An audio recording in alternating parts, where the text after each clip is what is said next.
Hello' everyone.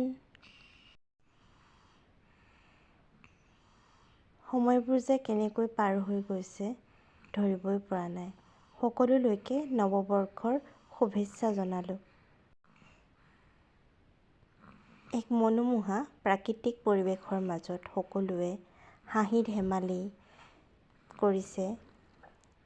আমাৰ এনেকুৱা অনুভৱ হোৱা নাই যে আমি এয়া প্ৰথমবাৰ লগ পাইছোঁ। এনেকুৱা লাগিছে যেন আমি বহু আগৰ পৰাই চিনাকি।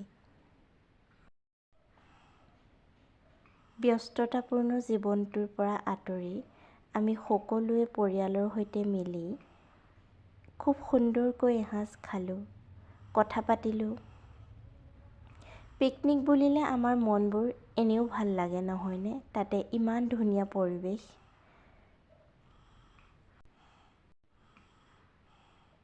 তাতে আকৌ সকলোকে লগ পাই আমাৰ পিকনিকটো আৰু বেছি বিশেষ হৈ পৰিল। পুনৰবাৰ নৱবৰ্ষৰ শুভেচ্ছা জনালোঁ। সকলোৰে মনবোৰ ভালে থাকক, আনন্দত থাকক, ফূৰ্তিত থাকক। সকলোৱে নিজৰ কামবোৰ কৰি আগবাঢ়ি যাওক। হেপী নিউ ইয়েৰ, বাই।